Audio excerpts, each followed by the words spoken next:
Hello दोस्तों, आप सभी का स्वागत है आपके अपने यूट्यूब चैनल हिंदी सरोवर में। आज हम बात करने वाले हैं फोर्थ ईयर ऑनर्स प्रोग्राम जो 2025-26 यानी कि इस साल से लागू हो रहा है।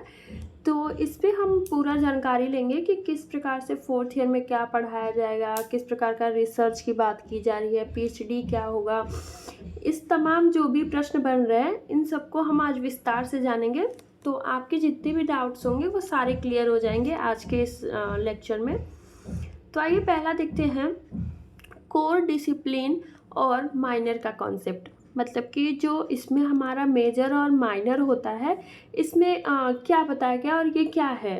तो इससे हम जानेंगे कि मेजर यानी कि जिस विषय में छात्र बीए ऑनर्स कर रहा है वही उसका मेजर कहलाएगा।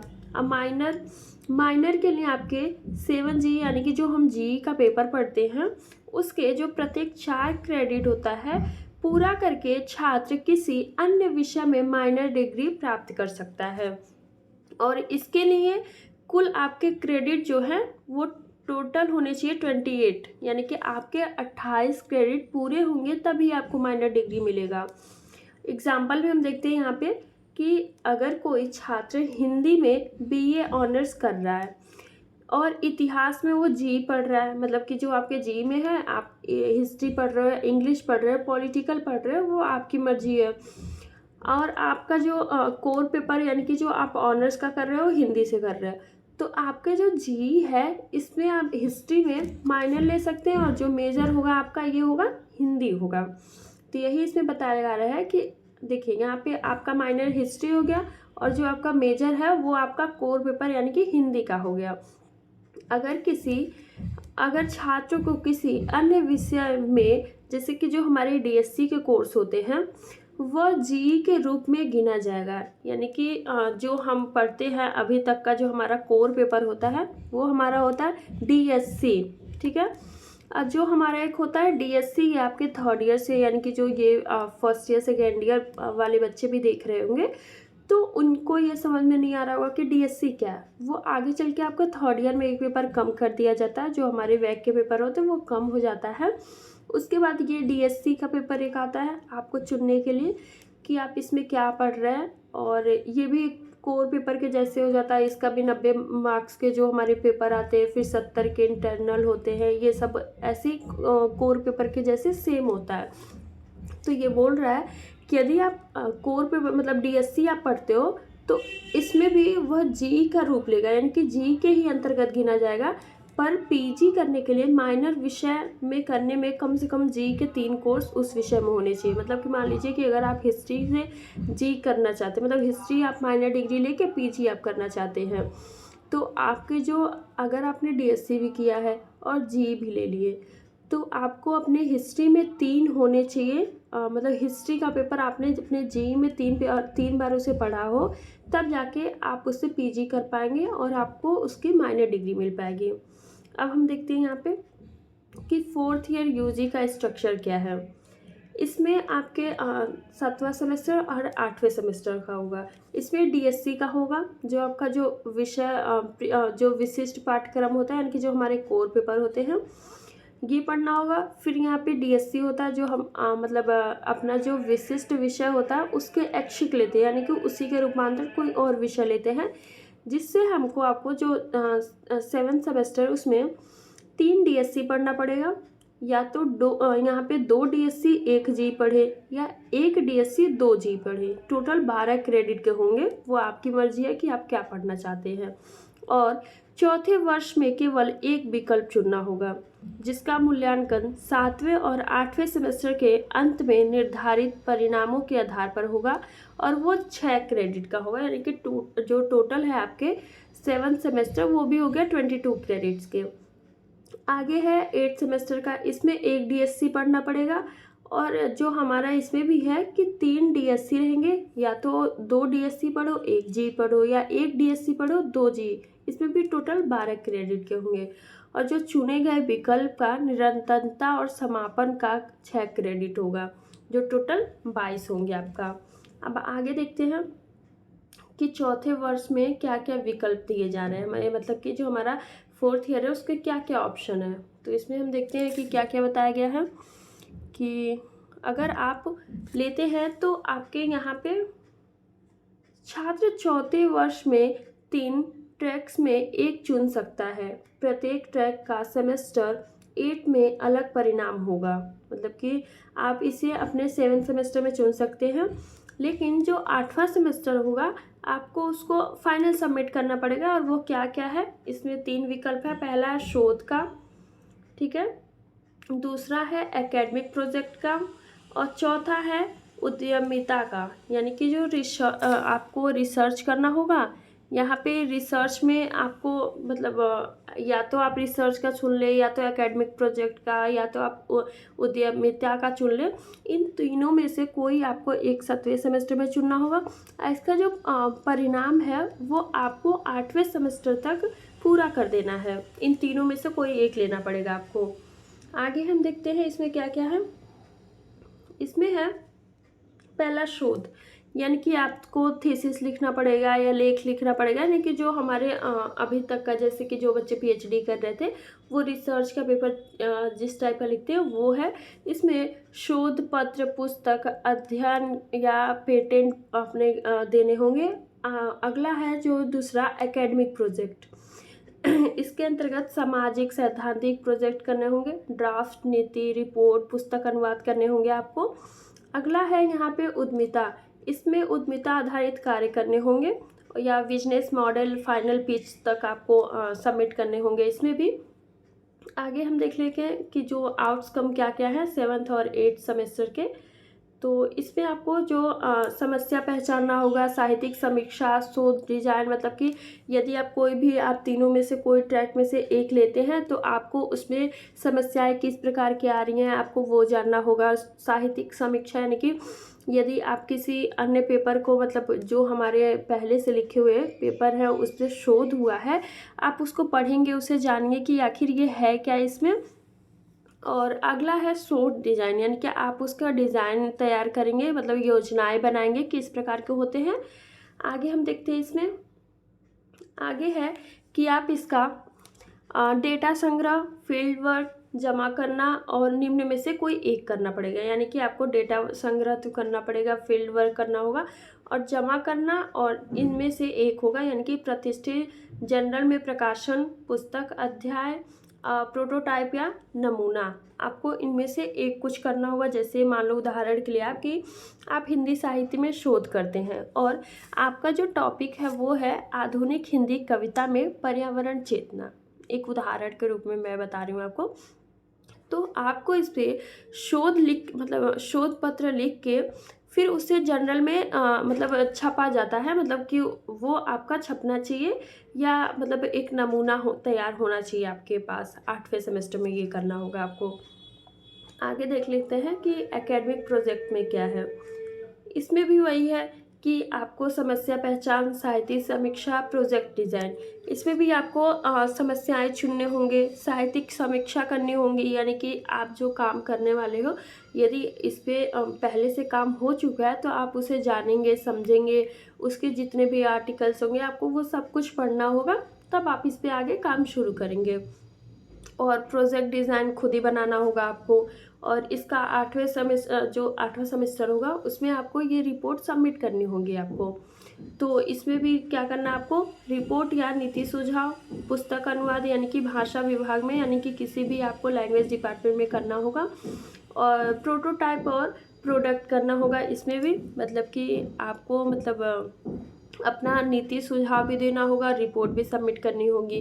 फिर आपको पुस्तक अनुवादन खास करके भाषा विभाग में, उसके लिए आपको करना पड़ेगा अगर आप एकेडमिक प्रोजेक्ट वाला आप लेते हैं तो।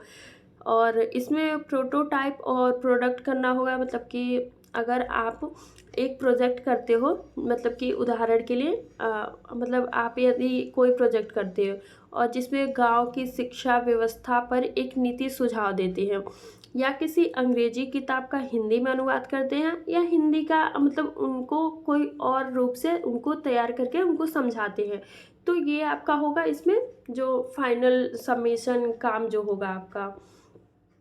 आगे है उद्यमिता ट्रैक, यानी कि जो आपका इसमें होगा आइडिया वैलिडेशन, मार्केटिंग रिसर्च और वित्तीय योजना की बात की जाएगी। और जो इसके 8वें सेमेस्टर में होंगे वो होगा मिनिमम वायबल प्रोडक्ट को अंतिम रूप या पिच मार्केटिंग प्लान। परिणाम जो आपका होगा वो होगा फाइनल बिजनेस लॉन्च मॉडल करना होगा। मतलब कि आपने बिजनेस आइडिया को वैलिड करके देना होगा, फिर इसमें मार्केट रिसर्च करने होंगे, वित्तीय योजनाएं बनाने होंगे आपको। फिर 8 सेमेस्टर में आपको मतलब जो आपके MVP है यानी कि जो मिनिमम वायबल प्रोडक्ट है वो तैयार करके देने होंगे, पिच देंगे, मार्केटिंग योजनाएं बनाएंगे, ये सब होगा।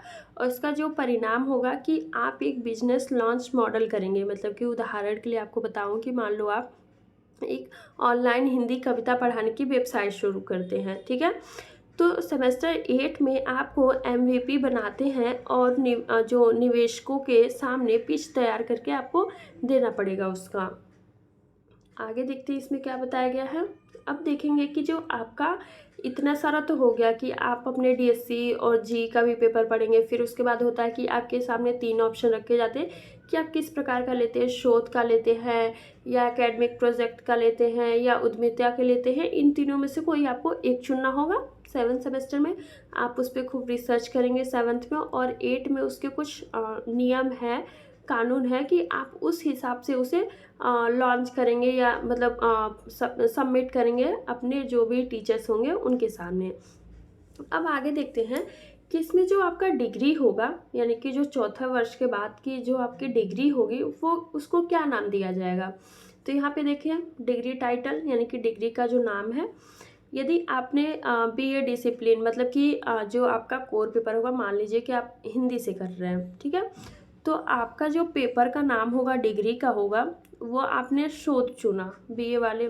यहाँ पे मतलब BA honours Hindi with research का हो जाएगा। फिर यदि आपने यहाँ पे एकेडमिक प्रोजेक्ट किया 7वें और 8वें सेमेस्टर लेके, तो आपका वही होगा कि BA Hindi honours with academic project. आपके ऐसे ही नाम हो जाएंगे यदि आप हिंदी से हैं, हिस्ट्री हैं, पॉलिटिकल हैं, मतलब इंग्लिश है, बहुत सारे अपने कोर्सेज हैं। तो आप कोई भी करते हैं तो आपने जो काम किया होगा वो आपके डिग्री के साथ मतलब उसका नाम डिग्री पे आएगा कि BA honours Hindi with research, BA honours Hindi with academic project, BA honours मतलब हिंदी विथ उद्यमिता, यानी कि जो आपके जो भी आपने काम किया होगा उस हिसाब से आपके डिग्री पे उसका नाम दिया जाएगा आपको। आगे अब देख लेते हैं कि इसमें एग्जिट ऑप्शन क्या क्या है। मतलब UG प्रोग्राम के बाद आप किस प्रकार से क्या क्या कर सकते हैं, मतलब 3rd ईयर करके आप क्या क्या कर सकते हैं और 4th ईयर करके आप क्या कर सकते हैं, उस पर बात करेंगे।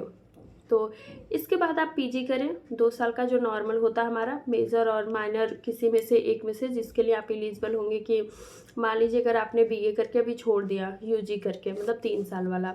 बहुत सारे कन्फ्यूज है बच्चे कि 3 साल करके छोड़ दे या 2 साल मतलब अपना 4th ईयर करे या 2 साल का PG करे या 1 साल का PG करे। तो ऐसे बहुत सारा कन्फ्यूजन है बच्चों को। तो इसमें आप देख लीजिए कि आपको अगर 3 साल का करके छोड़ते हैं, ठीक है, तो आपको 2 साल का तो PG करना ही होगा।